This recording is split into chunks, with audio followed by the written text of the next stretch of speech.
Hey folks, welcome back to the show. There's the dog barking. He's happy to be here. Dogs love us. You're watching Dying Out Loud on the Line, and thank you for tuning in again tonight. It's great to be with you. We got a fun show coming up. The dog is just excited to be with us. Thank you. See, dogs love us, and you should too. But thanks for tuning in. We are a call-in show. Lines are open. 720-619-2288. Today is Tuesday, June 20th, 2023, and we're happy to be with you. I am actually on my own this week. Bevan, well, not on my own. I'm going to clarify that. Bevan has taken a week to go see her daughter in El Paso, Texas, and she needed the break. And I'm really happy for her to have this time with her daughter and to rest and not be on call taking care of me. My needs are increasing. The ALS continues to make its way through my body. If you see me leaning back in this chair differently than you've seen me before on these shows, it's because my neck is getting weak and my head gets heavy and I have to rest my head. So it's the nature of what's happening with me. And so, but I have friends that have come in and helped us. I've got a friend here helping me this week, taking care of me, doing all the things that I need done just to get me through each day so that Bevan can have a break. And it's just overwhelming and beautiful to have people like that in my life, in our life, to help us, because this ALS thing, this thing that causes me to say I'm dying out loud, is the reason I'm doing all this is really, it gets difficult. And so this show is about that subject, and it's a hard subject, but it's a necessary subject. And I'll never, pretend to you guys that I'm doing better than I am. It is what it is. And if I'm struggling, I'm going to be honest about that. And you might see me sag more and more as the weeks go by. Hopefully I won't fall out of the chair on live YouTube, but it could happen. No, I'm pretty secure in my chair. But anyway, that's the nature of what we do, and I just want to be honest about that with my viewers and guests and everybody in my life. It is what it is, and we're making the best of it and doing what we can. This show is about everything that we always talk about, but especially recovering from religion. And I want to bring my guest on tonight. Welcome, please, Gail Jordan. And it's a dear friend of mine, all the way out from Oregon. Hey, Gail. Hey, my brother. Thanks for having me. How you doing, sweetie? I'm good. How are you doing? I'm so happy to see you. You too. We haven't seen each other since American Atheist Conference in Phoenix. It's April, maybe? Yeah. Yeah. Yeah, we saw each other there.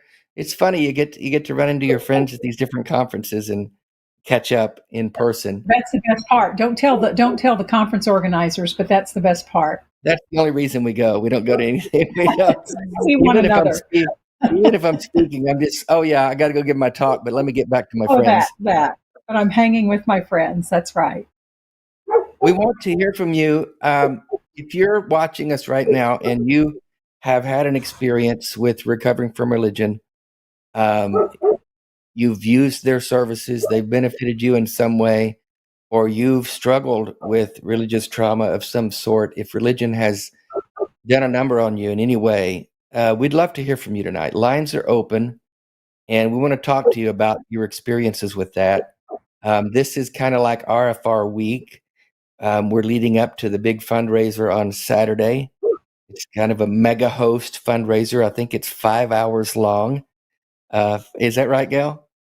That's right. It's a marathon. I think it starts, I'm in Pacific time zone in my brain. So I think it starts about 3 o'clock Central, 4 o'clock Eastern, something like that. And it goes till, I don't know, 3 o'clock the next morning or something. I don't know. It's not that long, but it's hours. So it's going to be awesome. It's like the old Jerry Lewis 24-hour telethon or something. I don't know. Yeah, I think I'm on the first shift at 4 p.m. Eastern, and then we hand it off to someone else, and then I think there's 5 different hours. So It yeah, just it'll goes be and great. goes and goes. It will be And awesome.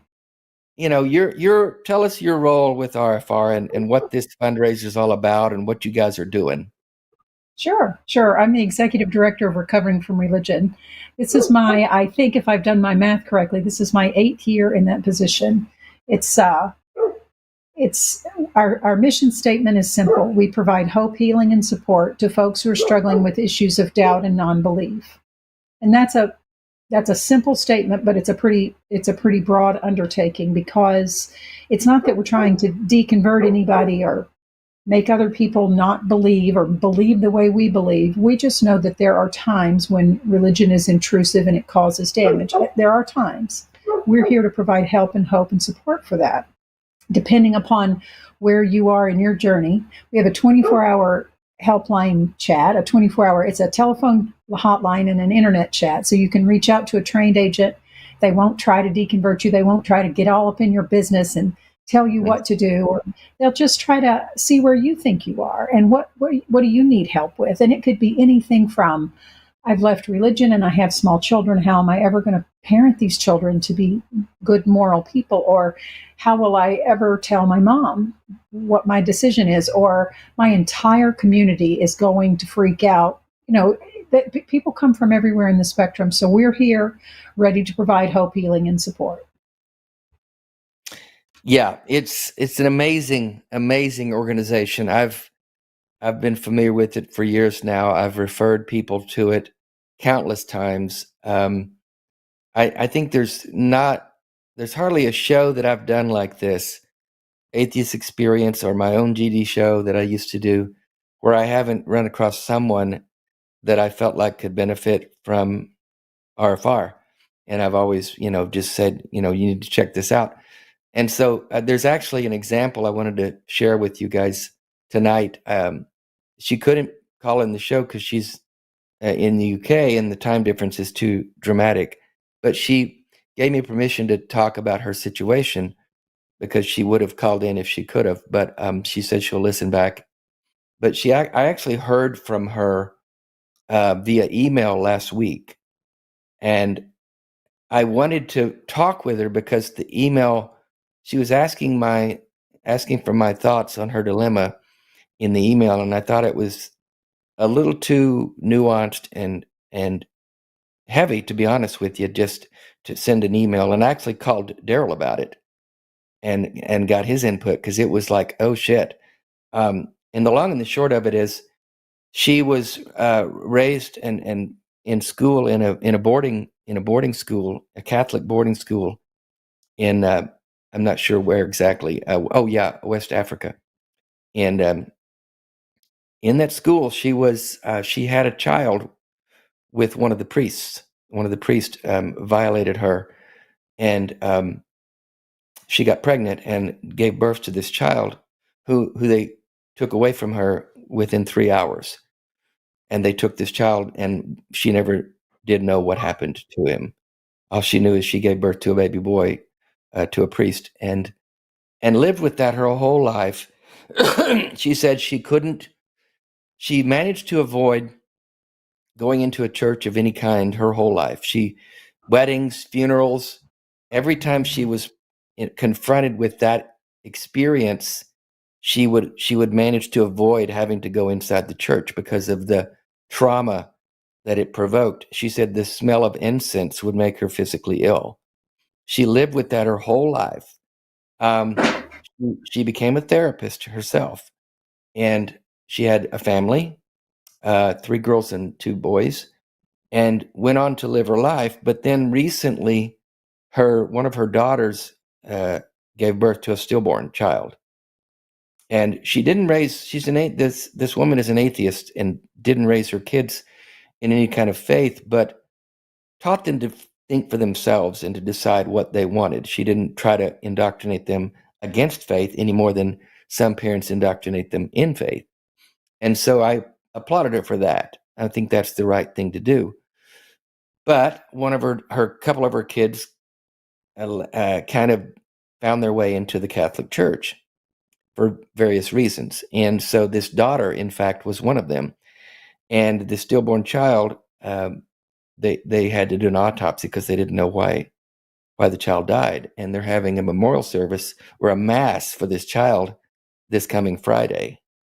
And the daughter wanted her mother's support, and the mother wanted to support her daughter. But the thought of going into that church just paralyzed her emotionally and physically and mentally. And so we had a good chat Sunday afternoon, and I was careful not to offer my advice. I'm not a trained therapist. I do not. This was way outside my pay grade, way outside. I didn't know that when I was a pastor. I was dishing out advice all the time, totally unqualified. But it's what I did. But I know better now. But she really, I don't know what her decision's going to be. And when we ended the conversation, she didn't either. But she's really got a dilemma. And it's all because of fucking religion. Yeah, Period. and I think you did the right thing by not presuming to give your opinion, or I wouldn't give my opinion. What I feel is compassion for her and sympathy for this place that she finds herself, because I know she's conflicted by this desire to be there for her own child, and yet at the same time the trauma that she's been through with what she's been through. I don't blame her for having those sensations, and so that's a remarkable story. I haven't ever heard anything like that, my heart hurts for her, and I hope whatever decision she comes to brings her to a place of peace, whatever she decides to do with it. It's one of those things where it's whatever she decides is going to be the right decision for her, because there's no right or wrong thing to do about it. It's just that complicated. That's exactly what I told her. I used those exact words. I said, you're gonna make the right decision for you. And there is no wrong decision. There's only what you feel like you need to do, and it will be okay. And you'll get through it one way or the other. And I believe she was very strong. She's an amazing woman. I just could tell by talking with her. She's very, very mentally strong. She's got her shit together to have come through that, and be dealing with it. And the fact that she had the strength to allow her kids to make their own decisions about these things, right? That to me, when we would have wanted to push back and say, "This is," I'd have had a hard time keeping my mouth shut. But I admire her for doing that and giving her children the opportunity to make their own decisions about that. And none of her kids know anything about her past. They don't know anything about this child she gave birth to. And she says, I want to keep it that way. That's just more drama than we need. So, it's a tough situation. But I just thought about that again, and I thought, man, religion really, really does a number on people. It's so horrible. And Dave, what we see at RFR is two sides of that particular coin. We see the heavy heavy emotional work that people have to do to separate from the supernatural belief, the idea that there's a heavenly Father that directs your life and loves you and cares for you and would send his son to die for you, and all of that. That's an enormous amount of work. And then on the other side of it, all the relational work and all the fracture that comes whenever you do step away from it in your community and other people in your lives and your family and your friends. And you can work really, really hard on one and then still have this mountain to climb with the other, and vice versa. It's just, it's so intrusive. Religion is in so many people's lives. It's not just one. It's not just you wake up and decide, I believe that anymore. There's so much that we are marinating in and surround us with religion that we aren't even aware of. And some of us who've been out for years will have something come up way down the line and go, now what is that from? And you have to unpack it and deal with it and process it and research it and think it through. And oh my, you're so right. Yeah, there's many layers to it. I did refer her to RFR. She's in the UK, so I think she's going to get online or reach out to someone there, and she's going to let me know after Friday what went down, and we'll have some follow up. But I hope she does reach out to RFR. I told her there's people with much better training than me that can walk her through some of these things. And I love the way that you express that. I know that about RFR and the agents. They don't tell people what to do or offer advice. They just listen, and they support, and they encourage, and they're there. Provide resources, and there's just all kinds of things that our agents are trained to do. That and most of our agents, not all, but most of our agents have come out of some kind of religious experience. So it's not just academic training for them. This is a real thing. They know what that's like. When people come with their questions, this one is so unique. Your friend is such a unique situation. I don't know that we've ever heard that, but there are situations that people come to us with that our agents know exactly what that feels like. Now they're trained not to disclose that because it's not about us, it's about the person. But everyone's journey is unique. Everyone's journey is their own, but there are some things that are in common, and a big part of that is the struggle. It's the work that has to be done to discard those thoughts and beliefs and to get them out of your head, and then to replace them with now what? Now what? How can I be a good human being? How can I be part of my community? How can I be a good daughter, sister, wife, husband, sister, brother, whatever? It's a lot.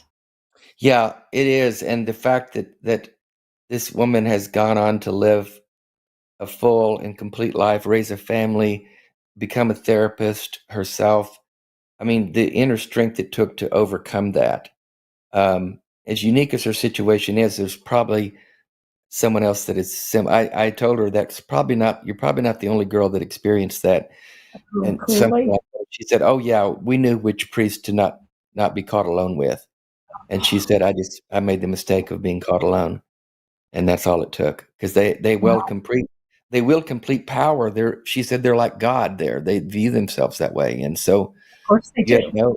And they are viewed that not only do they view themselves that way, but the people that are around them that are, under their authority view them that way too. That's the bad part. That's the invasive part. It's those people it's for those people I wish there were a hell, actually, that priest it just makes me furious. There's nothing that makes me angrier. Anyway, we need to take a call because I'm going to get mad here in a minute. I'm going to start cussing. God damn it. Let's talk to, I'm going to say it wrong, I'm sure, Lyra, they in Oregon.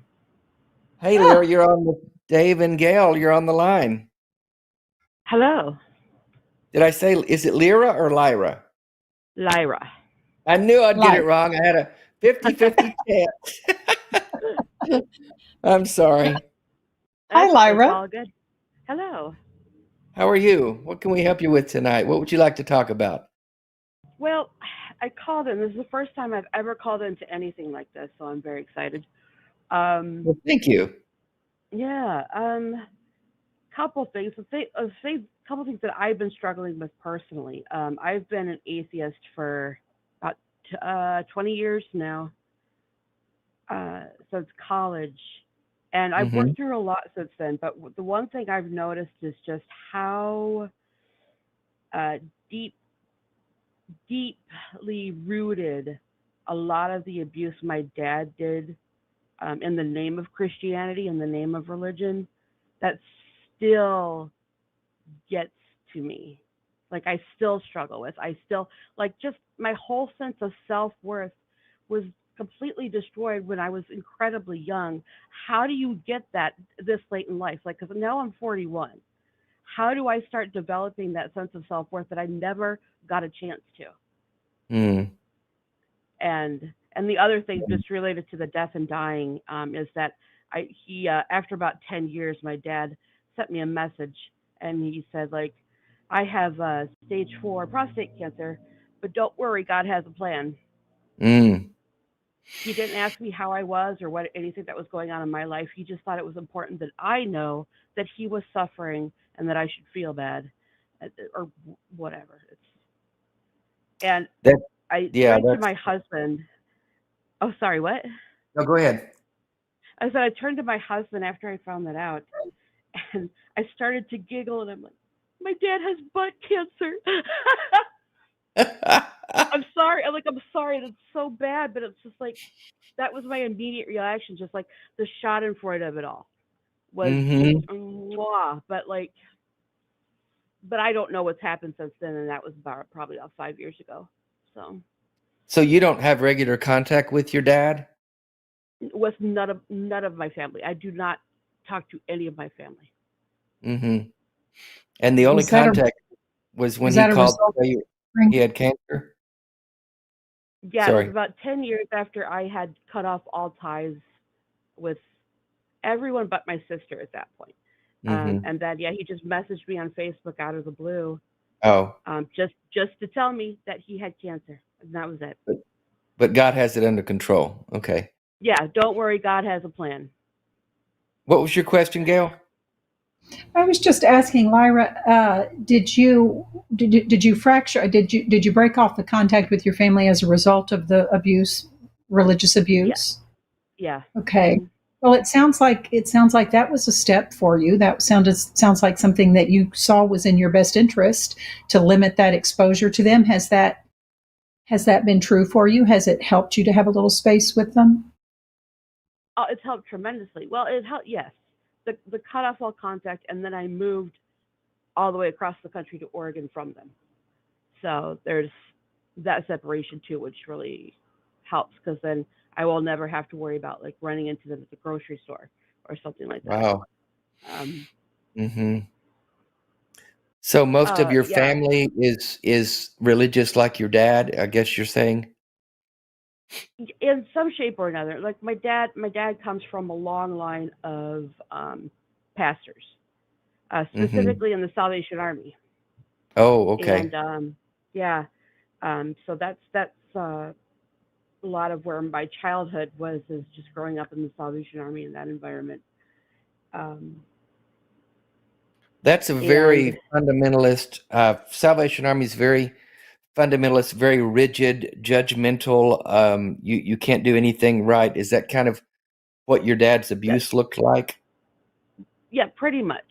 Coupled with, and I figured this out much later too, when spending all the time thinking about it, is that I think in the back of my dad's mind, he knew it wasn't true, Hmm. but it was the only way he felt like he had any worth was through like God gives him power because he is the man, he is the husband, he is the father. All of his worth just comes from that, and if that isn't true, if that isn't a thing he can rely on, he has no sense of self, and I think it scared him. Mm-hmm. That worldview, that fundamentalist. Did you have you seen the documentary that's really popular right now, Shiny Happy People, about the I've Duggars seen it. I and have not Bill? watched it yet. No, I know Yeah, about it the Duggars though. Yeah. the Duggars and Bill Gothard and all of that. the framework's very similar in those circles. That fundamentalist, you're not worthy, you're nothing, you're dust, you're dirty, rotten sinner, and it does it beats out of you any sense of self-worth, and your only worth is tied to what you can do for God, and so that's, I guess, was speaking to your original question. How do you get that back? How do you find that later in life when you didn't grow up with it? Yeah. That's what you're feeling right now? Yeah. It's I I mean I do better. Like I've definitely improved, but there's just it that feeling you get in your chest. It's a very unique, horrible feeling of Mm-hmm. just that worthlessness that you get, that I have no at least right now have no control over, but to at least feel even briefly. Mm. And it's enough. It's enough to, yeah. Well, Lyra, it won't surprise you to know that because of the nature of this, Dave gave a great example with that documentary that's out, but it's so ubiquitous in religion across the board. There are a lot of folks that struggle with what you're going through.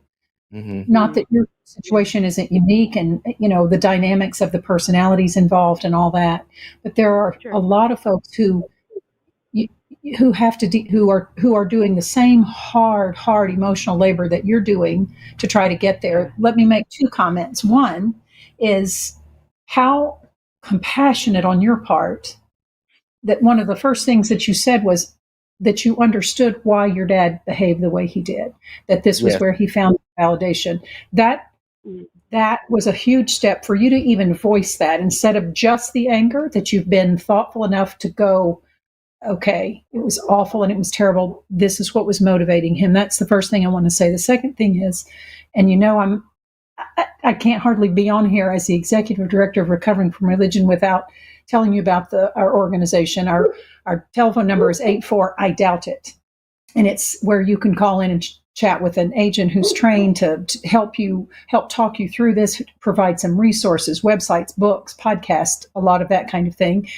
Perhaps you could come into what we call our online community, and you could actually join a group of people who are dealing with almost exactly the same thing you're dealing with this low self-esteem, this low self-worth, especially when they were experienced this trauma as children. That's a unique set of damage that we suffer when we're told as children that we're worthless and we are going to burn in hell, and that we're not pleasing to all of the pieces that we deal with when we're children. There's a group of people that you could join and talk to about that. We have support groups. We have different places that I don't know that anybody's going to have the answer for you to say, oh, well, here's how you relaunch your life and here's how you make up for all that stuff. But you can hear from other folks and hear their experiences about what has worked for them and what hasn't worked for them. And to be part of it, just the idea, our tagline is, no one should have to make the journey alone. Just knowing that there are other folks who are processing this and working through this. There's some kind of strange psychological comfort in knowing I'm not the only person having to carry this burden. I'm not the only person having to dissect this trauma that happened to me. And so I can't hardly say anything without encouraging you to come visit us at recoveringfromreligion.org, chatting into one of our agents. We have an internet chat. We have a telephone line, wherever you're comfortable with. You can schedule a call, any number of those things. But we would love the opportunity to help you see where you are with it and to see where you can go with it. Yeah, I would like that a lot. Yeah. Are you familiar with Recovering from Religion, Lyra? Have you heard? No, I mean, a little bit. Okay. Just, I mean, sorry. The only reason I haven't heard of it until now is that my husband and I were homeless for a time, so our internet access was limited. But anyway, I am becoming familiar with it now. Yes. Oh, good. Wonderful. Okay. Yeah. What Gail said, 100%. It's great. I love Gail's point that she made about your maturity, emotional maturity that you have to be able to recognize that your dad was coming from a place of his own brokenness, and he didn't have what he didn't have, and he was operating from that deficit. And for you to recognize that out from beyond your own pain is incredibly emotionally mature of you. I hope you know that. Yes, thank you. I know that, but I don't feel that. I guess if that makes sense. I understand you're still feeling Yeah. the weight of the trauma in your body, which is a very normal thing. Yeah.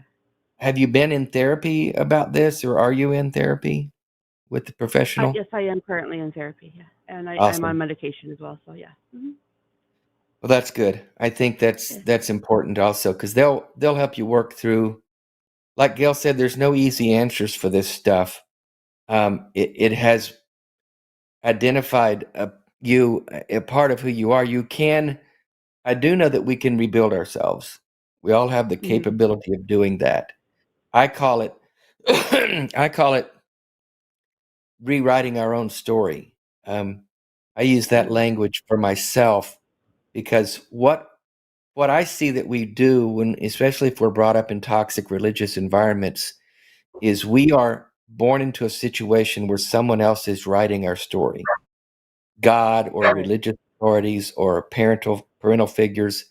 Now, as Mhm. young people, obviously our parents have control of the pen, but at some point, the goal should be that we take the pen away from them and start writing our own story. Too often, though, we are subjected to religious authorities and controlling religious environments and a God, a deity that we think we have to submit to, and we give that pen over to them, and they are Mhm. writing our story instead of us writing our story. I have several times in my life come to the place where I physically, not physically, I didn't take a physical pen, but literally in my mind, I said, okay, no, you're not writing my story anymore. I'm going to finish my own fucking story. And I'll write the Yeah. chapters that I want to write that are left to write. I know a lot of chapters have gone by the wayside, but there are still some chapters to write until I write that final chapter. And I'm not going to let anyone else write it for me. So I do Yeah. know that we have the mental capacity to take that pen away from whoever's got it and write our own story. So it sounds like that's what you're doing, and I really want to applaud you for that. Thank you. That's very much appreciated.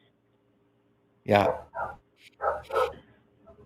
It's going to take some work, like Gail said. It's not going to be Yeah. overnight. And my hope is that the things that trigger those thumping in your chest, that tightness in your chest, that thing that you feel from time to time, my hope is that will lessen as time goes by and you get a better sense of who you are and you start more and more writing your own story. And I kind of love the fact that you can laugh about your dad's prostate cancer, although, somebody's going, she's laughing about cancer.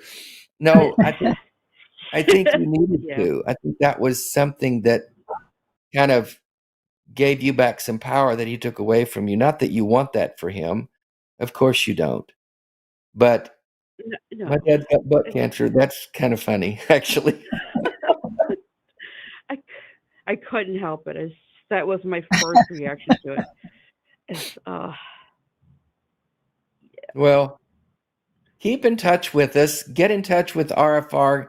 We've got a big fundraiser going on this weekend. Tune into that, starting at 4 o'clock Eastern on the line on this channel, and we'll have a lot of different hosts on, a lot of different guests talking about a lot of these things. You'll hear from a lot of callers. Like Gail said, there's a lot of people out there that have gone through similar situations or right in the middle of it, like you are. You're not yeah. alone. This is not as unique as you might think it is, sadly. Yeah. And it just helps to know that there's others that can identify with our story. Yeah. Thank you both very much. Thank Well, you, Lyra. I'm honored that I was your first call-in show, so thank you for that. Absolutely. And call back sometime and check in with us. Let us know how things are going. And Definitely. Yeah.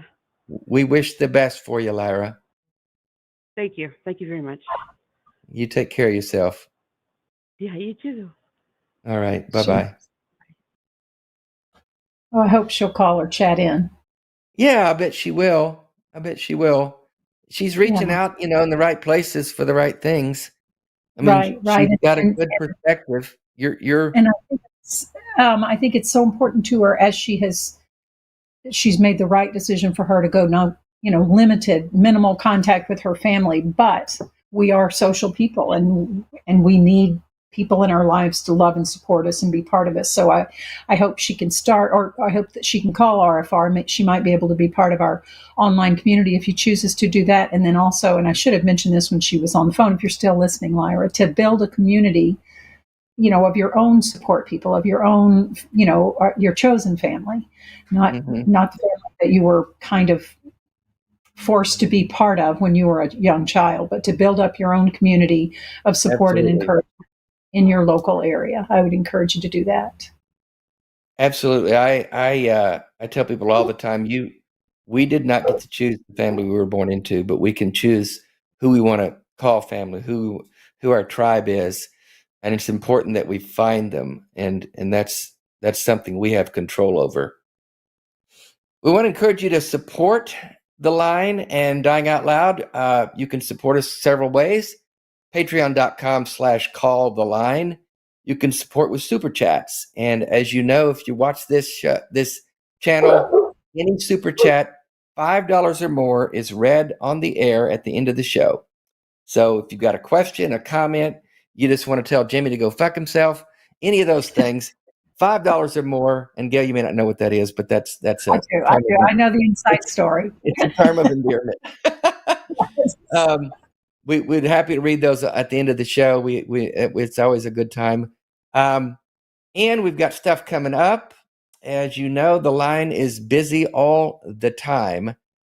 Tomorrow night, we've got, let me get the right list here. Sorry, it always takes me a minute because I'm old. Tomorrow night, we've got the Hang Up with Matt Dillahunty and Dr. Daryl Ray. Like I said, this is RFR week. And so get in on these shows, get in on the fundraiser Saturday evening, be a part of that. It's going to be historic. We're going to raise a ton of money for RFR and the things they do. Thursday is the Transatlantic Call-In Show with Arden Hart and Kara Griffin. And then Sunday is the Sunday show with Jimmy Snow, Matt Dillahunty. Skeptalk is on Monday with Shannon Q and someone. Don't know who yet. And then here again next Tuesday, I'll be back with Apostasy, a fun guest that I think you're going to enjoy. And We love her. yeah, isn't she great? Gail, real quick, we got some calls coming in. The boards are lighting up. But what is that money primarily? What are we going to do with that money that we're going to raise this week? Sure. One of the main things that we're raising money for is to be able to subsidize the cost of what we call our fall excursion, which is our weekend religion recovery retreat, so to speak. It's in Tennessee. It's a weekend away from screens, away from families. It's a time to come together. There are some presentations. There's everything that a weekend religion recovery retreat might be up to, and including hot tub and wine tasting and socializing, and such a good time. So we, of course, that would be, we're all in one cabin. There's a lot of expenses associated with that. So we try to offer a stipends to defer the cost of folks who can attend, to be able to attend. So part of the fundraising is for that. Another part that we use this fundraising for, we have an enormous international development program going on right now, so that we have not only clients all over the world, we have volunteers all over the world. And so if this is something that you might be interested in volunteering, you can do this right at your own laptop. And so some of the funding goes toward our international development. We have a tremendous amount of international development going on in Australia, New Zealand. And then we also use this money to let people know, particularly people in isolated religious areas, that we're here, that we have something to offer, that if they need someone, a compassionate ear to listen to them, if they need to just ventilate and get some things out, we have all of those things in place. And sometimes our limitations are simply letting people know that we're here. And we do that. Sometimes our volunteers take it upon themselves, and we do it on the individual level on our social media. Anytime we see someone go, I might not believe this anymore, will drop in, hey, you can call the helpline, you can call the chat or the telephone number. But if we can do this on a grander scale, and so some of the funding goes to that, to let people know we are here. We're here 24 hours a day, 7 days a week, 365, as they say, and we're ready to help. But we can't help until people know that we're here. So a good part of the funding goes toward that. So it's an entirely volunteer run organization. We run on an extremely lean budget. And our donors who share our passion and share the sympathy and empathy that we feel for folks who need what we have to offer and provide. We depend on them for that, and that's what the fundraiser is all about. So please join us on Saturday, 1 o'clock if you're a West Coaster like me, 2 o'clock in the mountains, 3 o'clock Central, 4 o'clock Eastern. Or drop in it'll be like we said earlier, it's going to go for like 5 hours. So don't feel like you missed that first hour. Don't feel like you missed it. Drop in when you can and be a part of that. It's going to be a lot of fun. I've been to the fall excursion. It's a blast, and it's very informative. It's very encouraging and helpful. There's laughter, there's tears, there's hugs, there's connections made. Are there still openings for this year's excursion, Gail? There's one bedroom left in the cabin. We also this year are trying to provide off-site options. This would be an extremely economical option for someone. It would only be the cost of registration, and even that, if we do well at this fundraiser this weekend, we're able to drop the cost of that a little bit. This would be as if you wanted to come camp at a campground, put up a tent. If you want to drive an RV, there are areas nearby, just a few minutes drive from the main lodge where we gather, and so it gives yet another option for people to come on. So we have some of those slots available. We have a waiting list if you'd like to stay in the cabin, and there's one bedroom left if you jump right on that at recoveringfromreligion.org. Yep, awesome. That's the show. The website will be in the chat, most likely in the show notes, so all the access you need there. But yeah, so let's jump back into the calls. We've got Carl, him in Florida. Hey, Carl, you're on the line with Dave and Gail. What's on your mind? Hey, good evening, Lyra, Dave, and Miss Gail. Hope y'all are doing all right tonight. Well, you sound like you're trying to be the character from Sling Blade. So if you're trolling, I'm just going to let you go, buddy. I reckon I don't know what you're talking about. Bye-bye. Don't have time for that bullshit. The note said he believes we don't know what's going to happen when we die, therefore God. And the screener said this guy might be a troll. I know that show very well. And wasn't his name Carl in the show? His name was Carl, and he dog like that. Yeah. Not no gas in it. I don't got no reason to kill nobody.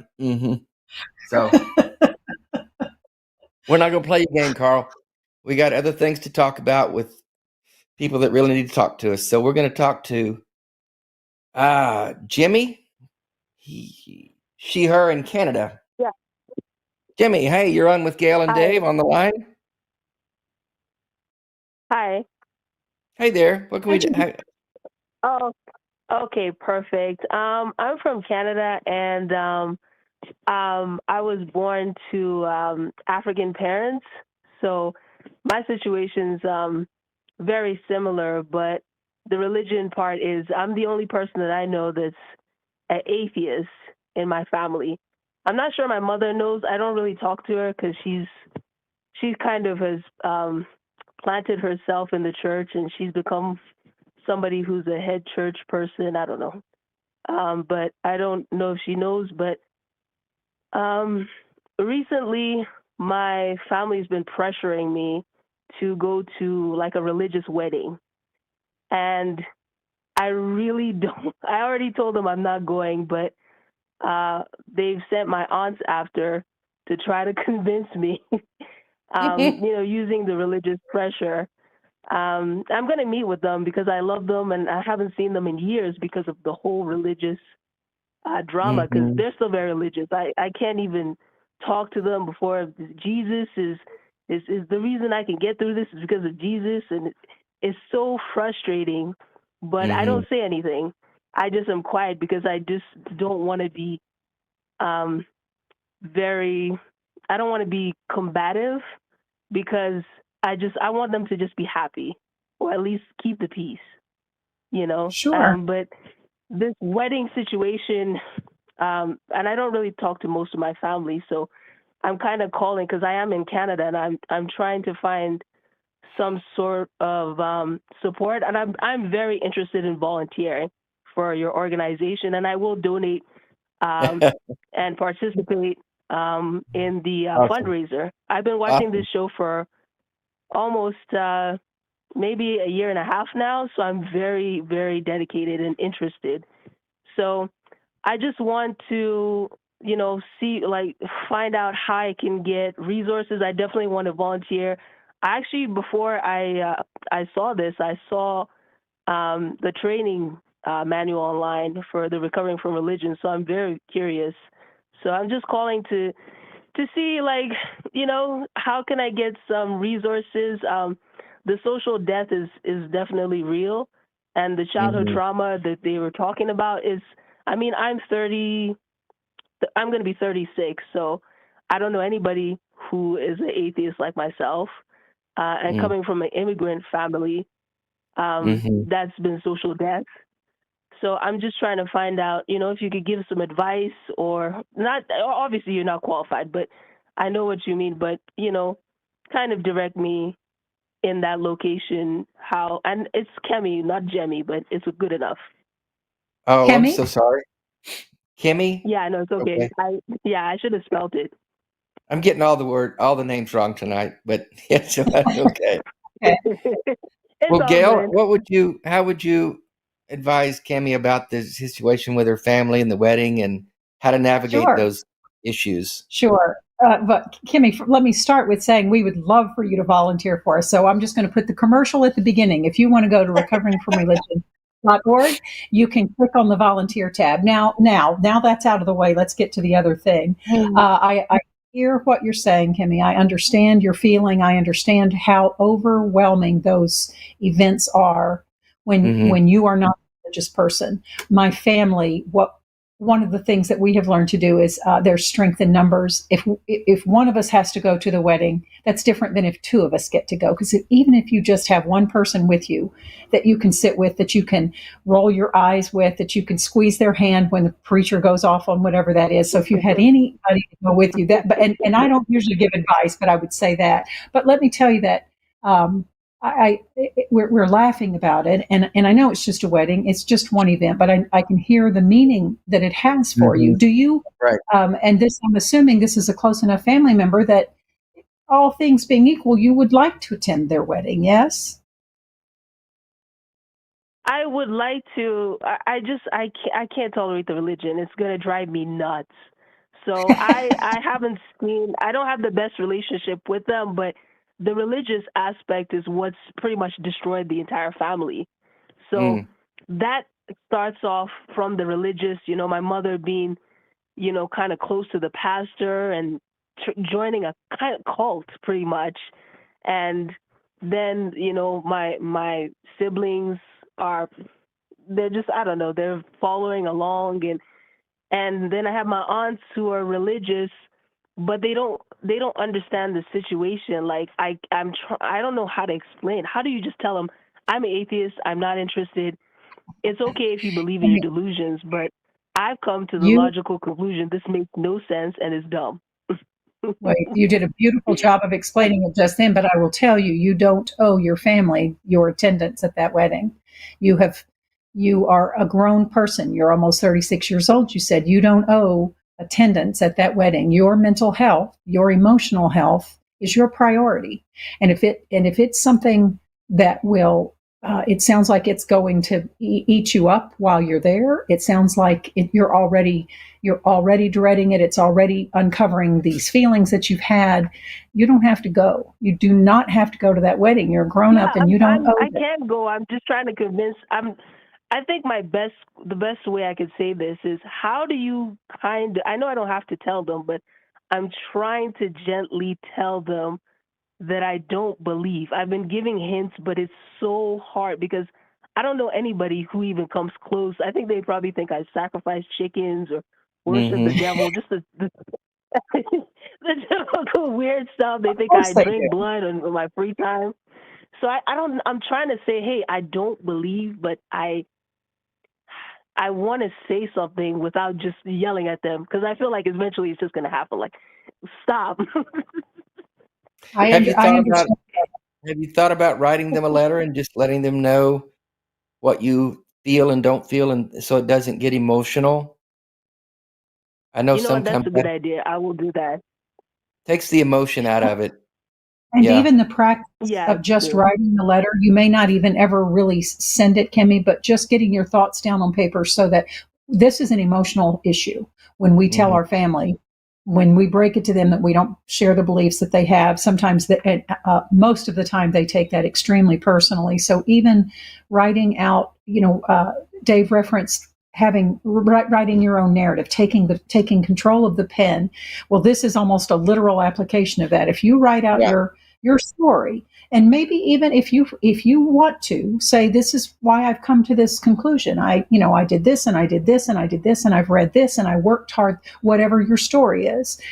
And you may not even choose to share that with them, but it helps you get your own story straight in your mind, so that when the time comes, and while we do not give advice, I would not use the wedding as a time to come out and tell everybody this is now, this is why.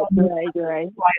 I would just encourage you to consider maybe the options of what other options you have available to you, and what everybody's emotions are going to be high at this point anyway. And so we've, to try to think through writing out your narrative. That's the first thing. Considering whether or not to send it ahead of time. When is the wedding? Is it pretty soon?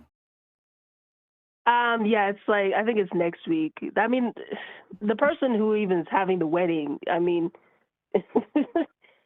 barely invited me, which makes it ironic, because it's the religious people who are just, God wants you to do the right thing. Just the emotional manipulation is just so disgusting. And I'm just trying to fight against that and find a way to tell them in the most non-angry way that and I have to meet with them in 2 days, because they want to meet with me and try to reason it out and see if I do the right thing. And and I already told them that that sometimes I don't believe, like I've been an atheist. I don't even think anybody knows, really. I've been an atheist for, I don't know, maybe 13 or 14 years, and nobody has a clue. And I just keep it to myself for the most part. But recently, it's become so, I need some sort of social circle. That's why I'm so interested in volunteering. And watching this show has been so helpful, because, as children, we didn't know that there was an option not to do all this weird, like, rituals. All the prayer, the fasting, the weird, I don't know. You don't have to do all that. It's optional, and it makes no sense, and you don't even, you don't have to do it. You are so on the right track with what you're doing, with recognizing that you need to build your social network. You need to put that in place. You also, this thing you keep saying that you have to meet with them, you have to meet with them. You do not have to meet with them. You can tell them that Gail said I didn't have to meet with them. I'm telling you to prioritize. I love them, and I love them, and I haven't been able to see them because of the religious thing. And when you have that many people, my mother was sending pastors for years to try to talk to me and use God. Like, it's so hard to explain when you're like being emotionally blackmailed for really no reason besides not believing or doing what they think you should do. So I think Dave was right in encouraging you to write your story, so that you can, because there may come a time when you are ready to tell your family about that. And while my prediction is they're not going to have a good response to it, they're not the only people that are involved in this. This is for your benefit. And if this will help you, Cami, and I think it will, because it will give you a chance to write it. And if they choose to have a bad response and then they choose not to completely disregard it, and that's out of your control. You're doing the thing that is right for you. So I think that would be probably a good idea. I'm concerned about you because you're so close to the time that you feel like this is coming, and so you have so little time to prepare to get your letter written and to have them read it and to have them, because they're going to have their breakdown, and there's not much time to recover before the wedding. So I understand your dilemma. I sympathize with you, but I absolutely believe that you are on the right track in trying to assert who you are, build your network in place, and push back with your family a little bit, not in an ugly way, but just to explain to them, I just don't share your belief in this particular thing. Yeah. Okay, what would you when would you suggest is a time to just, that's my main question, not to be rambly, but what is the time, when can you just be like, listen, I don't believe in any of this weird stuff that you believe in? Because my family believes in everything. They believe in mermaids, they believe in voodoo, they believe in anything that can be believed in. They believe in cats or witches. But like I said, my parents are African, and they believe in, like, they're extremely superstitious. Like, everything is a sign from this or that god. So I'm just trying to find out. I'm just like, I'm hoping that I don't get a death threat or whatever. But it's very important that I let them know, because I'm established in understanding, like, I've chosen reason and logic over whatever crazy superstitions they have. I mean, at the Recovering from Religion website, across the top, we have a resources tab that's public facing. You can access that. If you'll type in coming out, there are scads of resources. None of this is going to apply. All of these are going to apply, and none of them are going to completely align with your own circumstances. Right. You'll have to kind of process those stories and read through those. They may be a help to you. There are some that are podcasts, some that are websites, some that are books, some that are just blog posts. But I would encourage you to visit that coming out, because there's as many of us as are non-believers. That's how many different ways there are to come out. Some of us did that better than others. I would not put the pressure on you to get that done in the next 2 days before you have to meet with your family. I think you need to give yourself a little bit more time to process this. I don't have any advice on exactly what you should do with this meeting that's coming up. I hear that you love your family and that you would love to be able to be close to them, but because of all of the baggage and all of the stuff, this may be one of those circumstances where you have to create a little bit of space, especially because you are now interested in letting them know you're tired of being quiet, going along to get along, and all pretending to believe the crazy stuff so that you keep peace in the family. And I sense from you're to the point, you're done with that. But if you're done with that, you need to give yourself time to go, I'm done with that. Now, how am I going to manage this? Because we don't, blurting it out, even though that gets it out, is not always, it's very seldom the right way to do it, to just blast it out to everybody at once. And I know you don't want to hurt your family. You've said you love them, you care for them. So I would look at trying to find a way to buy yourself a little bit more time, process some resources on how different people have come out. What are some options? Identify what when we talked about writing your narrative, also write your options. Well, I could write them a letter. I could have a telephone call. I could meet with them one at a time. I could blurt it out at the wedding and then identify what would be the pros and cons of some of those. But I think you need to give yourself more time to prepare for this, because I sense how serious you are. And really, if you come inside as a volunteer with RFR, you'll see even more of that. So if you can buy yourself a little bit more time, you're on the cusp of being able to see a lot of different versions of what coming out to your family means. Mm-hmm. And I do have a question for Dave. As somebody I do have a health condition. I have asthma, and it goes from mild to severe. And your show has really helped about the concept of death and dying. And because I'm the only atheist in my family that I know of anyways, I've been very curious about, like, what to do. Because when my father died, they forced an Anglican funeral on him. I don't even know if he was still Anglican, but I think my father was closer to an atheist than not. But they still forced it and made it, and it was really expensive. And I'm just trying to find like what would you, because I know you've talked about, you know, your mortality and things like that. Everyone's gonna die. So as somebody who does not want anything to do with church, religion, I don't want even anybody even talking. If anyone's religious, I want them just to have their mouths zipped up. I don't want them talking. If there's a funeral or whatever, what's you said you write do you write something? What do you write down? Put all that, You know, just in put case all that something in happens. writing. It's like an advance directive for your death. There are advance directives for healthcare. Our website, iamdyingoutloud.org, we're working on writing those things. We're working on writing advance directives for our spiritual healthcare in terms of what we want and don't want, more importantly. But I would advise have that in writing, just like you would a last will and testament.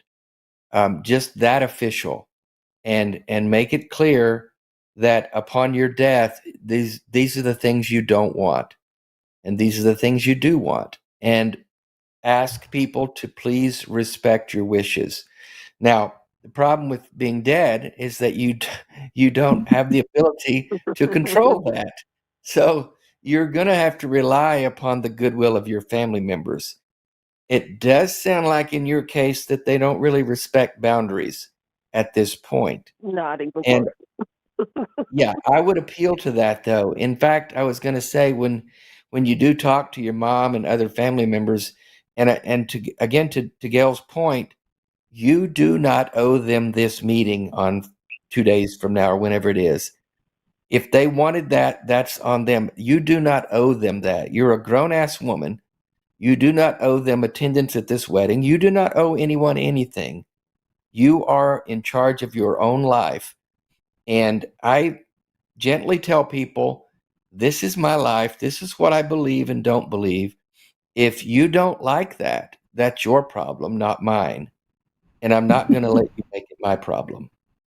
And that's it, period. And there's a way to say that with gentleness. I've said it to my mom. We get to write our own story. We're the only ones that have the ability to do that. If someone is pushing against my boundaries and not respecting them and not respecting my authority, my autonomy, that's not my problem, that's theirs. And I would avoid words like, I don't believe those stupid things, that crazy stuff you believe. Avoid of even though you may think them, just say, Mom, I just don't believe that. You raised me and throw a compliment in there. You raised me to be a smart girl. You raised me to think. You raised me to figure stuff out on my own. And I've figured out something a little different than what you did. I'm not saying you're wrong. I'm not saying I'm right. I'm saying this is what I believe and this is what I don't believe. And I would ask you simply, Mom, to respect that as an adult, as a woman who's grown up. I'm not a child anymore. I'm an adult, and I would just ask you to respect that, Mom, and just approach it with as much gentleness as you can muster. If you're not ready for that, to Gail's point, buy yourself some time. And even if you got to say, hey, Mom, I can't meet this week, it's not going to work out for me. You don't owe her an explanation either. Well, why not? Well, I just can't. Right. Well It's said. true. Yeah. So, but Anyways, the I'll funeral let the part, other callers go. but the funeral part, I would just write it out very clearly and have that tucked away with legal papers like you would a last will and testament. Have it with all of that, and then tell your family members ahead of time, all my wishes and directives are in this file. Please respect them. You could even make it look official, notarize it and shit like that, write it on some official But looking document. can they still force a religious? I mean, can they still force Can they still force a religious funeral on you? Can they legally Here's do the that problem. or not? Like what I said, here's the problem with funerals. Somebody gets control of it. Somebody's in control of the funeral. I remember going to my dad's funeral as an atheist, the only one in the room. And my brother, the preacher, took control of the funeral, and I had nothing. I had no say in it. Nothing I could do but sit there and listen to the nonsense. Sometimes that's just all we have. I've got to go to my mom's 90th birthday in a couple of weeks, and Bevan and I are going to go to Texas, of all states, of course, and we're going to be the only non-religious person probably in the state. No, I know there's some in Austin, but we're definitely going to be the only atheist in that room for her birthday party. And I know what I'm going into. I'm going to honor my mom. I'm able to do it without it causing a lot of trouble. They all know I'm atheist. I'm out. I'm as out as you can get. Google my name, and you've got viewing and reading for hours. So there are no secrets in my life. But you got to do what you got to do, Kimmy, and you got to take care of yourself and know your limits, know what you can handle, and don't let anybody put you in a position that you're not comfortable with, period. Yeah, no, that's good. Like I said, I'm still very interested in volunteering, and thank you. I think the advice has been helpful. It would be lovely to have, as you said, there's the international, real recovering from religion. That's really going to be helpful because there's a lot of people, and I know because I wanted to start a group just for non-believers, and it's really hard. There's a lot of them. It's just they don't know how to get it together, communicate, or they're just very fearful, and I think it's understandable because the emotional trauma. So I'm just trying to, reach out and try to start something or get at least, have some sort of support because like everybody knows, like this is emotional death. When you're dealing with people that believe that cats are witches and they will burn a cat alive, which is actually a pastor told me that's what he did. Not cool. It's really hard to I'm sorry. Yeah. to deal with people with mental illnesses. Yeah. And I'm just, yeah. Well, good luck with anyways, that. I'll let you guys go and thank you for so calling much for in and listening to me. thank you for volunteering for RFR and donating and all the things. We appreciate all of that. It's going to be a great connection for you. I'll look for you, Kimmy. All right, perfect. Thanks, Kimmy. Bye-bye. Bye. All right. Oh, woo. My. Woo. Yeah, woo. Okay, let's keep going.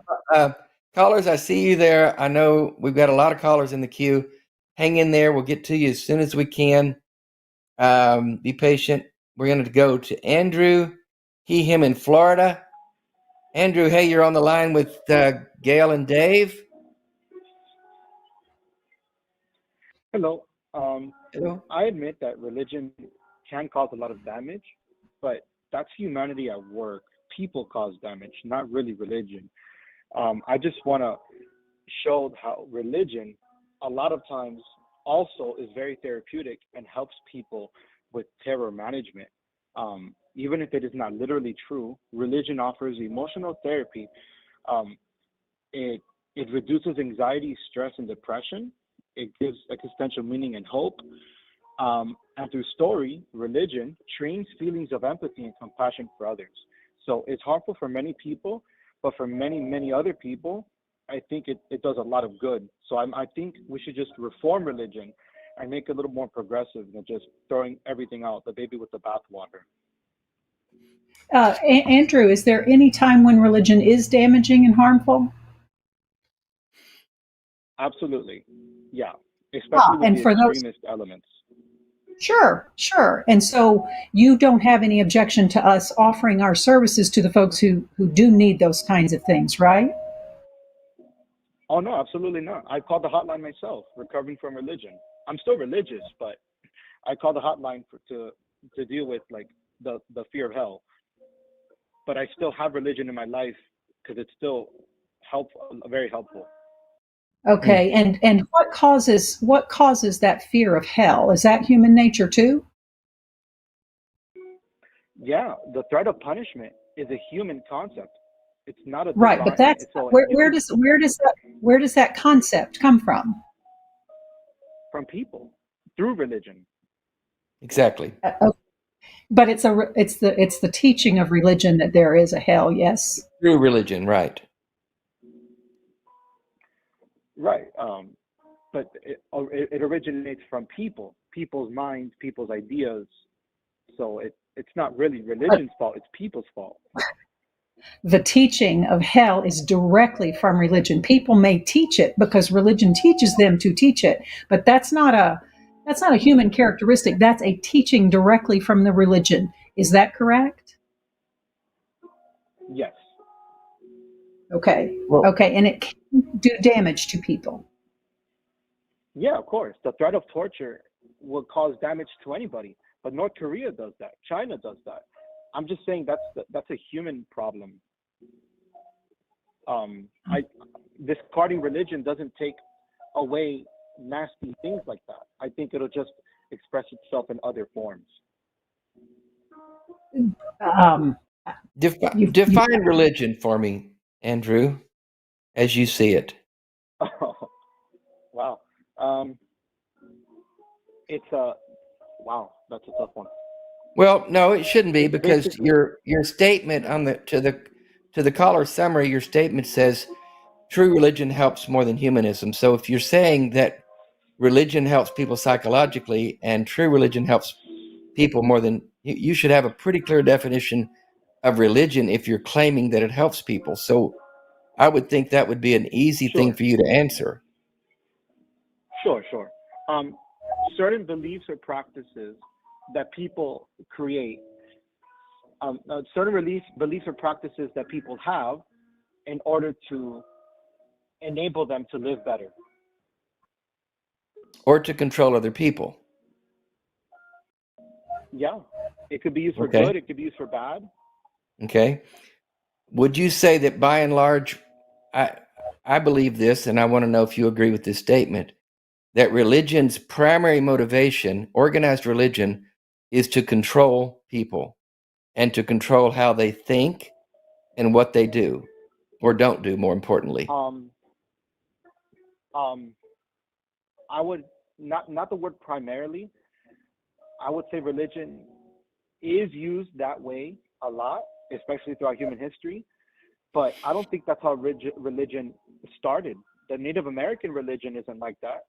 Millions of Native Americans use religion in more positive ways. And I think Well, that's oldest not what we're religion, talking about here, though. We're talking about religion that does damage. And that's what people need right? recovery from. So if there are people who have beliefs that don't hurt anyone, which I know a lot of people who do, Gail and I, and most people I know, aren't that concerned with that. I'd rather it not be, because I think we do better as a species if we believe more things that are true than things that are not true. I think by and large, that's a better way to live. But if some people believe that unicorns bring them ice cream cones in the middle of the night and they eat them in the middle of the night and they wake up feeling better, that's really not doing a lot of damage. It's just kind of crazy. Wouldn't you agree? Yeah. Even if the beliefs are crazy, there's more to us than just logic. I would say if it gives you comfort in death, it's good for you psychologically. Well, wouldn't Not you for rather everybody, believe things individually? Would you rather believe things that are true or things that are not true? I would rather believe things that are true. Me too. And that's all we're advocating for. I don't want to. My mom is the sweetest person in the world, but she loves her some Jesus, and she posts all kinds of scriptures and beautiful little things. And she believes that when she dies, she's going to be reunited with my stepdad. Not my dad, who's also dead and a Christian, but my stepdad. I'm not sure how that theology got worked out in her head, but nonetheless, it makes her feel good to think that she's going to be reunited with the man she spent most of her life with. I have no desire to take that away from her. I don't want to debate her on that. I don't want to try to convince her otherwise. I would feel bad if I did that and she broke down in tears and said, "Why are you doing this to me, David?" I don't want to do that to my mom. I wish she would believe things that are able to be demonstrated as true. rather than something that just makes her feel good. But what Gail and I are talking about, especially on this show, and what Recovering from Religion is about, is the thousands and thousands of people to whom religion has done immeasurable damage. And I just started the show with an example of someone like that. And we are on the front lines of dealing with people like that. So our primary purpose is to help the folks who've been done bad by religion, who's been hurt by religion.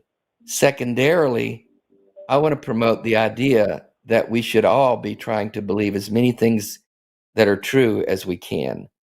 So I'm always going to push back against this idea that it's okay to believe whatever you want to believe. Because when you go down that road, you can end up believing that elections are stolen and it's your job to storm the Capitol. That's where that can lead. So that's just some general thinking that I have here. What are your thoughts on that, Andrew? Yeah, it's important to discern between fact or fiction. And that's a very sweet example you gave about your mother and taking away that which helps her. Yeah, I greatly appreciate the organization. I've called in Good. To help myself with a damage that religion has. Well, I would just say religion didn't do the damage to me. People did that damage to me, through spiritual abuse and manipulating these teachings to hurt people. So I appreciate the organization. I just, me personally, I can't seem to shake off religion, even though it's done damage, because it's also helping in a lot of other ways. So I just don't see a replacement. I'm trying to reform religion to make it more progressive. So I just Andrew, I appreciate your comment and I appreciate your candor with us. I think you're being very frank and very open. Yes, very much. If you could replace, you talked about the good that religion does. If you could replace that, if you did find a system, you say you can't leave religion and you haven't found a replacement. If you could find a system or a set of beliefs that would allow you to be a good person and be a contributing member of your community and everything that falls into the bucket of what you think is a good person, if you could find motivation to do that, then would you say that those people would not be in need of even your progressive version of religion? Because now you've done away with the damage, which you've already acknowledged religion can do, and you want religion to move away from that. If you found a way to get the good things in life, to be able to access kindness and compassion and empathy and concern and all of the things that make you good, then what's the point of religion in your life at all? I guess if you can find that replacement, I agree with you guys. That you wouldn't really need it, but it's not. You give a list about 3 things. I'd say there's a lot more to this, to the benefits in those 3 things. And what I'm seeing from my experience and reading up a little bit, there are many things that only religion can do as well. And there's not really many things that can replace those specific aspects. Name one. Could you tell me those? I'm sorry? What are those 3 things? Name one of those 3 things, or all 3 of them, that only religion can do. Comfort you in death. I'm saying nothing can do it as well. So you're saying comfort someone who wants to believe that they'll see their loved ones after they die. Yeah.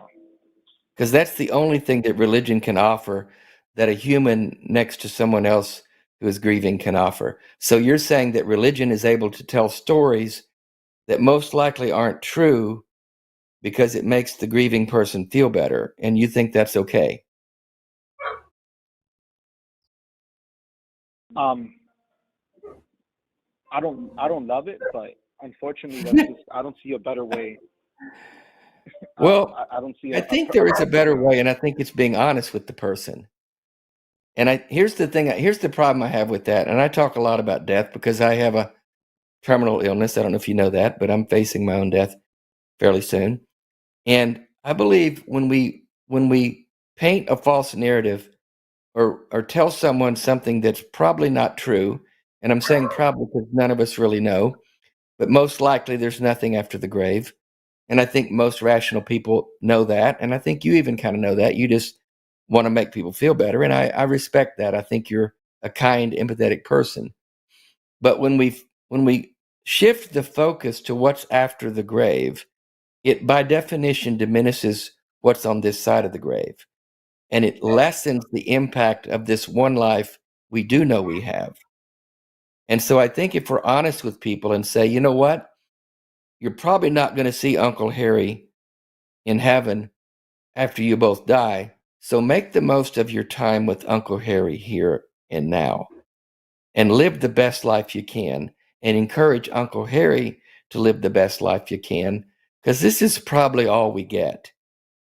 Instead of thinking we're going to have eternity dancing in the clouds together, and then therefore we're not going to spend the quality time and invest the quality relationship with Uncle Harry or mom or brother or whatever, whoever that person is that's important to us. If we tell the truth to each other, we're more likely to build that quality of relationship in the here and now in this one life we know we have. So that's the primary benefit I see in not telling that story that we're going to see each other after we die. Yeah, that example. I can concede to that specific example. It's a better way to approach life, just to enjoy it the most with the people that we have. Absolutely. We agree. Well, Andrew, we agree on more points than we disagree on. I think you're closer to humanism than you realize, but that's okay. You're a very honest and very respectful conversationalist, and we appreciate that. So keep investigating and asking the questions. Gail, any final thoughts? Andrew, thank you for calling in, and thank you for being so open with your questions to us and to your responses as well. And as Dave said, keep thinking that through. Keep thinking through specifically what you said, because I believed you when you said it, which is you think that if you can replace these good things that you think religion does with a different system, and for those of us who consider ourselves humanist, it's a human-based system. It's compassion for our fellow human beings. Their well-being matters to us. That keeps us from doing bad things, and it makes us do good things. And thinking about that, you say, religion. You're not alone in not. You use the expression, and it was remarkable when you said it, that you can't get away from religion. That gave me almost the impression that you might have tried to get away from religion. Religion does that to people. It's uniquely armored against you leaving because of all of the baggage that's associated with it and all of the indoctrination that we have when we are children, and with the belief that it's the only way, because religion tells us it's the only way. So I applaud you for asking the questions, and I applaud you for doing the deep thinking, and I encourage you to continue to do that. Absolutely. Thank you so much. I enjoyed the conversation. Thank you, Andrew. Keep asking questions. Keep thinking, brother. Take care. All right. And I really like the background piano tinkling music there to go along with that, too. My dog's barking in the background, too. That was a nice little bonus. We had little tinkling ivories there. That's cute. Let's go to Mary, she, her. Unknown. How are you doing, Mary? You on with Gail? You're on the line with Gail and Dave. How can we help? Hi. Hello. Hi, me? Hi. I actually wasn't expecting to get through, so I'm a bit surprised. Well, we got you through, so how about that? It said you've got parents facing mortality. They don't take care of themselves. Yeah. You want to talk about that? Yeah, so I have old parents. They're 65 and 62, and they have health issues and they don't really take care of themselves. So, for example, when there was COVID here in Chile, we had a lot of quarantines, and my mom would decide to just go to the supermarket without a face mask. And they're not anti-vaccine, they got the vaccination, but they're careless. And for example, she has asthma. She gets tired walking 10 steps, and she has to stop and get an inhaler. And and she buys into so many like cuckoo things, and like avoids taking care of her health, and I don't know how to deal with that, especially given the fact that my dad, her husband, is a doctor. So it doesn't make sense, and I don't know how to get through, because as toxic as growing up in my family was, we still, me and my brothers, like, care for them. And when I've talked about this with my sister, just the thought of my parents dying get her crying, and like crying completely. Mm. And are you saying they're close to dying because they're old in their 60s? Gail and I both shook our head because I'm 67, you Mary. have to consider the context. Like, my mom's mom died at 70. Okay. My dad's mom also died at 70, and they're pretty close to that age. And like, as I said, like, my mom can't walk more than 10 steps without having to take a breath. So Mary, yes. Does religion factor into your family at all, or is this related to religion? Oh, yes. Yeah, so we grew up, we were raised Catholic. I never bought into it, but my mom is heavily into that. And she's like, I'll die when God wants me to die. Or like, if there's a fight, she's like, oh, I'm just old, I'll meet God soon. And it's like, you have doctors, you have medicine, you have technology, and I don't know how to get through with it, because anything is like, I'll die when it's my time. I'll meet my fate. I'll like atone for my sins in heaven or in hell or whatever. When, like, because she brings up sometimes, because there's a lot of tension. As I said, it was a very toxic family. So when the fights arise, she's like, oh, I'll just die. I'll die soon, and I'll see my fate in heaven or in hell or whatever. Like, I'll meet my maker, and it makes no sense. And I think that's part of what precludes her from seeking medical help. And I've tried to bring it up, but she's in denial, and I don't know how to bring up that she could take care of herself, add some extra years to her life, and I don't know how to deal with that. You said when the thought of them dying comes up to your sister that she really kind of loses it. Is that your experience as well, or are you handling that better? Honestly, I think I'm the same, but I repress it more. So I don't know if it's healthier necessarily. Yeah. I don't know that you can get through them. I don't know if your mom doesn't care to take care of herself because she's giving that over to God and she's ready to meet God and ready to go on. If you've tried to get her to if she's not taking care of herself at this age, she's probably not going to change her mind about things, unless I don't know. I wouldn't say she has a death wish, but she doesn't sound like she's afraid of dying. Would you agree? Yeah, that's definitely true. And she has said, like, if I find that I have cancer or something, she won't do anything. Which is kind of a hypocritical thing, because she says that if that were to happen to us, her kids, she would do anything to keep us alive. Yeah, double standard there for sure.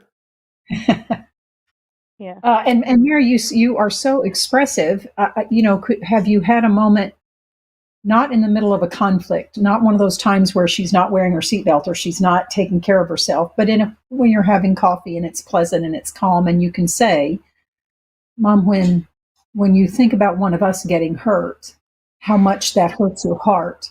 I'm having the same experience thinking about you, something happening to you, and it feels like you don't care that I'm having the trauma and that my heart's breaking because you're not taking care of yourself. But you understand what that feeling is like because you have it when you think about something terrible happening to me. So can you help explain to me or acknowledge to me, why is it that it's okay for me to feel that strife and that kind of trauma and that sorrow and that sadness thinking about something happening to you, when you understand and you push back so hard against it, you would do anything to take care of us? Can you explain to me why it's okay for you but not for me? Have you ever had one of those moments with her? Oh no, I hadn't even thought of that. I really like the idea. I think I'll try to do it. But the thing is, uh, anything with my parents, it's a fight. They're I don't know how to explain it. It's just a very toxic family dynamic, and my mom hasn't grown out of it, even if that makes sense. So anything you say that might even challenge her a little bit, be it in her beliefs or like her whatever like habits she's used to, she will start yelling at you right away. So Hmm. you can't have a conversation that even like challenges anything. Sure, sure. Well, I'm thinking again of writing it because we on a previous caller I mean there's value to writing something out because it takes the emotion out of the moment. Someone is able to read something in the quiet of their own quiet and not in the heat of what can be construed as an argument or a confrontation. And so I love Gail's Yeah. approach to this. And here's something very real for me. I'm I deal with these questions all the time. If anyone has heard me talk at all anywhere, they've heard me talk about quality of life versus quantity of life. And it's something I'm very adamant about. I want a quality of life. I'm more interested in the quality of my days rather than the number of them. And so I'm not a Mhm. proponent of staying alive at all costs to the bitter end. But I've also recognized the value and the importance of staying alive for those around me because that's the Mhm. reality of what this is. I When I die, whenever that day comes, I will go to sleep and not wake up.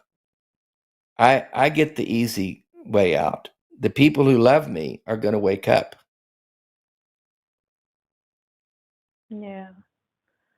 Yeah, it's really hard because sometimes I visit and she's working and she gets up and she has to take a break and I'm like, "Hey, use your inhaler." And she's like, "No, no, no, no." And then she just sucks up not being able to breathe until I bug her enough and almost have to yell at her like, "Use your inhaler," almost like if she was a child. That's the approach I would take with her, Mari, in what Gail said. Write her a letter and just say, "Mom, we love you and we want you around as long as possible. We want you to be healthy and have a quality of life that you're happy with, but we would like for you to do some things that might prolong your life because we want you around. We love you." And to Gail's point, turn it back around on her, just like you want us to do whatever we can to stay healthy and alive because you want us around. We feel the same about you. We value you in our lives and we want you to be there for as long as possible. Do you have kids? Does she have grandchildren? Yeah, I was actually gonna bring that up. So I don't have kids, but I Okay. did get pregnant on 2020 and had two miscarriages. And I feel like during the times where she thought she was gonna be a grandmother, she Hmm. tried better. But then Oh I my had my goodness. losses. So I see. Well, I'm sorry about that, first of all, but yeah, that's tough. It's like she's given up then. Um, it yeah, sounds like in yeah. that sense. None of my brothers were for like one kids. So yeah, we're all very old, and none of us have kids. I don't think you understand what the word old means here. you you've used that word twice now. Yeah, yeah, Oh. yes, I I agree. No, I might be I know what I know it's old? tough. You're trying to get them to do something they don't want to do, and we're always limited in that regard with any other human being. And you only can go Yeah, so far with that. I think you recognize your limitations. I think you and your sister, your siblings have to reckon with you have to reconcile with that. You can't make something happen just by the sheer force of your will. And you have to be yeah. okay, I find a way to be mhm. okay with the results you may not want. Yeah, I think. Because at the Sorry end of the for day, like you don't. extending for so long, but I think the most frustrating thing is that it's not like we're asking like some super hard, super like extreme measures. Just go to the doctor, take your pills, do a That's little bit of it. Yeah. exercise, go out on a walk. Like basic. Yeah. And I'm using my own self as an example again. That's what I do. I take this god awful medicine and I take these pills, and Bevan gets them for me because she thinks there's some benefit, and there may be, that it may extend me out a few more months. And she's grasping at any straw she can because she wants me around as long as possible. So I do that for her, not for me and the other Mhm. people in my life who care about me, because I know that that's important to them. And so it's my way of showing my love for them. And I just would try to approach Mhm. your mom from that angle and get her possibly to see that it's not just about her, and do the little things. We're not asking Yeah. your mom to sew a new arm on, but we're just asking for some little things that might help, and see how that Mhm. approach works. And you were very Yeah. effective, Mary, Thank. telling it to us. You did a really good job of explaining it. I think if you can find a moment to have that with your mom, I think Dave's right. Writing a letter might be helpful, but just having a calm, rational conversation with her, because you're very convincing. You did a good job expressing to me your love for her and your concern for her. And I would think that if you can find your moment and if you can get your thoughts together, that you do the very best you can. There may come a time when you have to accept that you can only control so much about this situation. You can control your behavior. You can control how much you reach out to your mom. You can control the environment that you express these thoughts and feelings to her. But at the end of the day, she's an autonomous person too, and she's going to make Right. her own choices. And I hope for you. What I hope for you is that you can have some peace at the end of this. That you did all you could to try to convince her to stay around and to take care of herself, and yet at the same time there's a limit to that, and there's a point of acceptance to that, of her making these decisions for whatever her motivation is. I'm kind of saying, try to see it from both sides, do all you can, and then recognize that you've done all you can and let that go. Yeah, that's exactly what I was going to also say, is that if you see that she's not going to budge on this, what you don't want to do is spend the last couple of her years with this confrontation and this fight always in the air. Just even have a meeting or talk to your siblings and say, okay, this is how it's going to go. Now let's make the best of this. Let's make these last couple of years the best that we've ever had. And let's not keep fighting this fight that we're not going to win.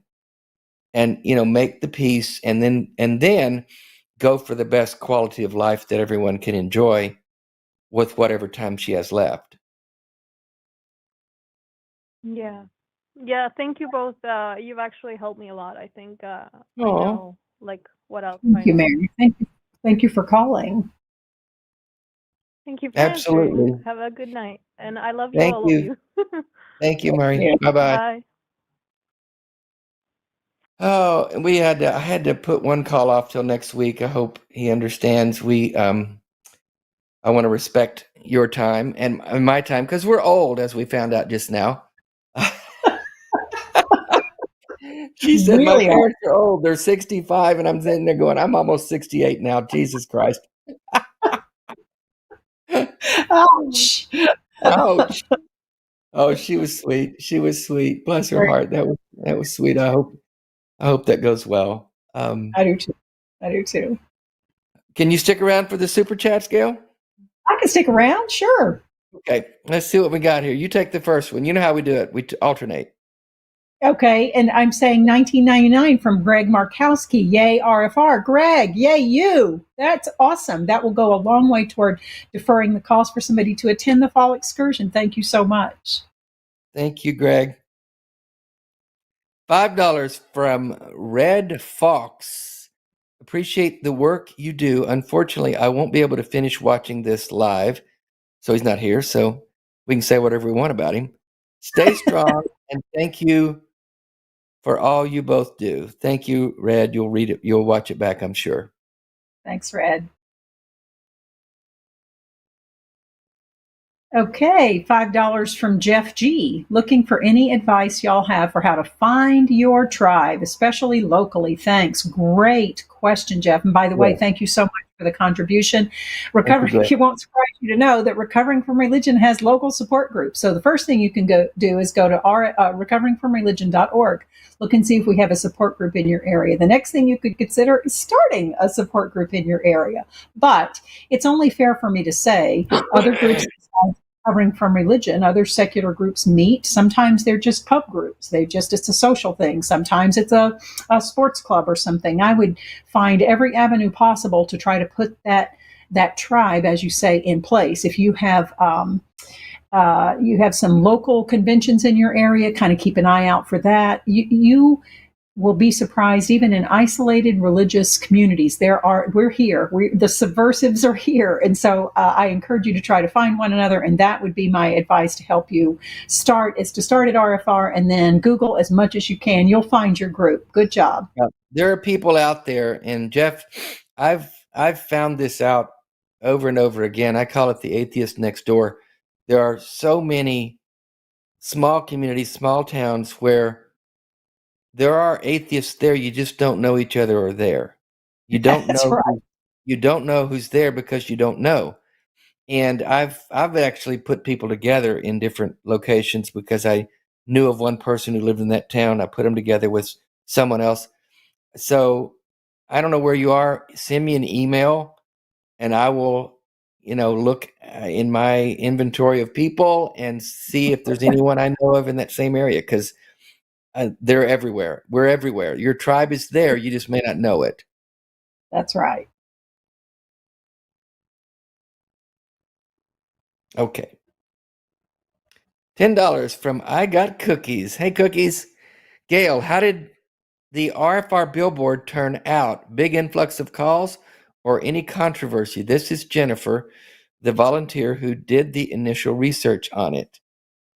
Way to go, Jennifer. Thank you so much. Jennifer found us an area. She found us an area in the Huntsville area. She found it was just a wonderful convergence of events. We found an affordable place to put a billboard up. We put up a you are not alone kind of message. It went great, Jennifer. We got lots of positive feedback. We got several folks in the area take their picture by it. We were hoping to really stir the shit and to get, we didn't get quite that. We didn't get churches picketing us but we got lots of visibility. We got lots of folks reaching out. Hey, I saw your billboard, and, visiting the website from it. So it went great. We would love to do it again. When Dave earlier today gave me the opportunity to tell you what our fundraising goes for, that's another option that we have. When we can fund it, we'll find another area to put a billboard in. We'll put another one up. We'll probably reach out to you again to do more research, and we'll put another billboard up. But it went great, and thank you so much for the donation and for the work that you did preparing for the billboard. Thanks, Jennifer. Appreciate your support. This one's you. Oh, this one's me. $10 from Game Master Flash. I have been fortunate enough to not need RFR, but when I meet people and I see the seeds of deconversion germinating, I am liberal in giving out the information. Much love, Dave and Gail. Go fuck yourself, Jimmy. Now, thank you so much. And I mentioned that earlier, that we have our volunteers. Not only do they do their volunteer work behind the scenes, answering the calls and the chats, in their own social media, they'll do exactly what Game Master Flash has suggested doing, which is you just drop in the link to Recovering from Religion, drop in our phone number, 84, I doubt it. Drop in, there's some people here, they're 24/7, they're ready for you to chat behind the scenes. That does so much for us. All of that promoting and putting it out in your own circles helps us as much as a donation, so that we don't have to buy that kind of social media presence. So I appreciate you doing that. I love your expression, when I see the seeds of deconversion germinating. As a gardener, I just love that. So thank you so much for doing that, and thank you for your donation. That's great. That's great. $5 from Jeff G. Again, thoughts on what to say when parent keeps telling you, I'll pray for you, or we'll offer it up in our prayer group, when they know you don't believe. Anger face, anger face, anger face. Oh, we all get that. We all get the family members, the friends who tell us, I'll pray for you. I get it, where they say, I know you don't like this, but I'm praying for you anyway. And I typically, my response, you do what you got to do, everyone. My response is simply, well, let's see how that works out, or how's that working for you? I just make light of it. I don't spit back in their face. I don't find any value in that. I know that it can be manipulative when people say that. I know that they're trying to persuade you into a way of thinking that you don't agree with. I know all those things are happening, but there's also a seed there where they're just expressing their care for you. There's a small seed there most of the time. Sometimes it's purely manipulative, and sometimes we can discern that, and sometimes we can't.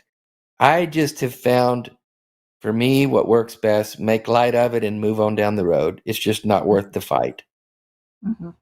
Good point. And there's really sometimes not even one answer. Sometimes you have the spoons to deal with it, and you're like, you know what, let's talk about this. You've said this to me every time I've seen you for the last 3 times, and here's what, that it bothers me, and I would like to have a conversation about it. And there's times when Dave says, when you're like, I understand the intention, thank you. And you know what?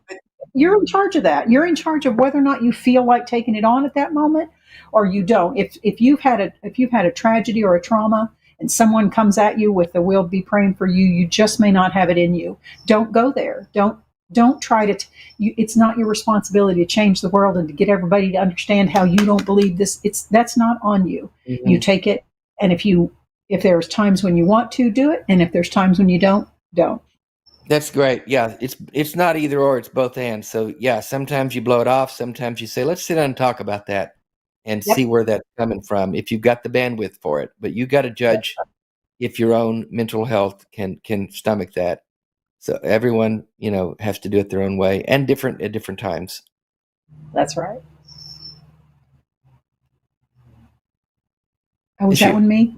It's me. $9.99 from the Justin. Love what the RFR does. Without skepticism, I'd be at the mercy of the most persuasive ideas instead of the most verifiable ones. Oh, and a most heartfelt GFYS to Jimmy. Thank you, the Justin, for your comment, and thank you for your donation.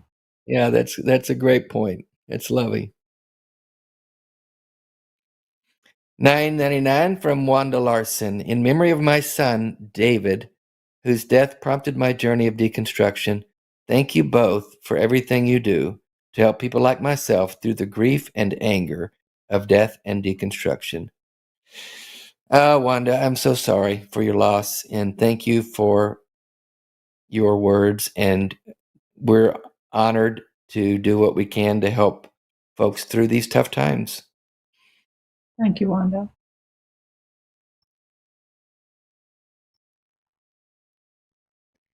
$5.50 from Kimmy JJ. I'm going to say that way. Thank you for taking my call. Longtime line viewer and atheist. Kimmy's got work to do. She shared with us, she's got this wedding coming up. Her family has got a lot of superstition and religious beliefs in her background. The parents, she cares about her family, and she loves them, and she doesn't want to not see them. She does want to see them, but every time she sees them, it's drama and more of the religious stuff. And so Kimmy's got work to do. So Kimmy, thank you for calling in. Thank you for you being so vulnerable to ask us about your situation and sharing personal details of your life. I appreciate that. And thank you for the donation.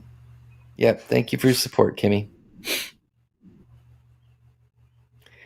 $10 from Bodingus. Dave and Gail are wonderful. Keep up the good work. Arden is the best producer ever. Yay, Arden is producing tonight. I think Jimmy is great, but he should GFH, what go himself. Go fuck himself. Oh yeah. That threw me. Sorry. Go fuck himself. Yeah. Go Jimmy.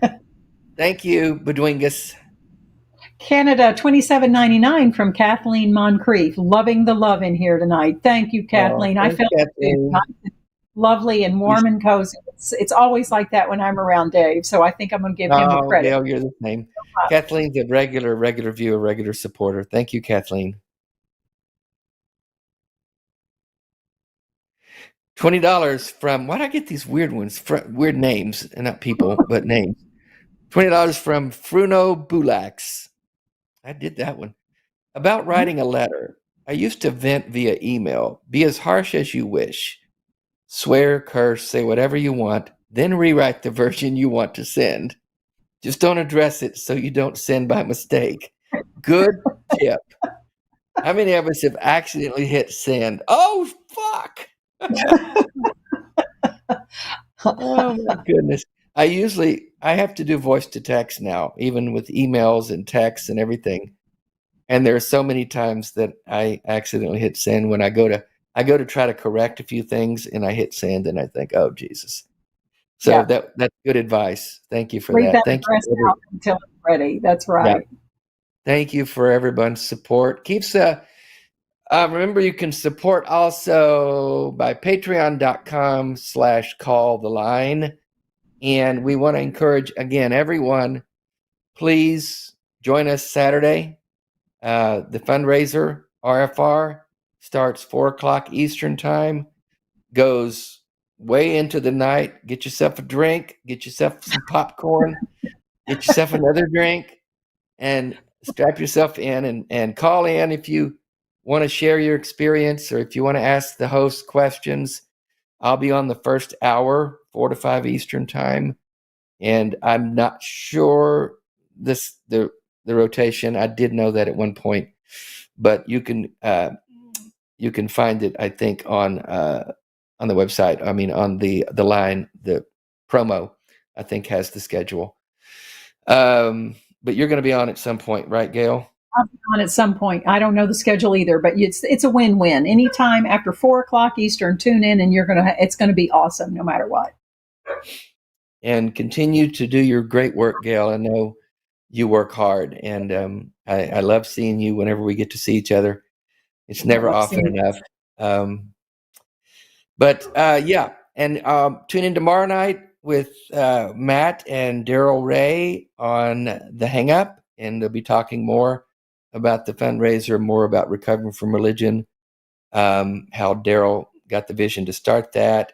It's a great story. I just love his story about that, and love what he's done with that. I mean, this guy should be retired and just sitting by the fire, and he's working harder than ever. That's right. That he is a very big presence in RFR. He's vested in it. You'll enjoy listening to Daryl. Yeah, absolutely. Thank you, everyone who called in. Sorry if we didn't get to your calls. Please call next week. Thank you for support. We will show, as we close out tonight, our top Patreon supporters.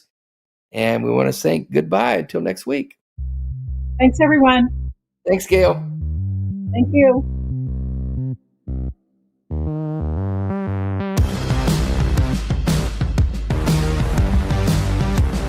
Thanks, everybody.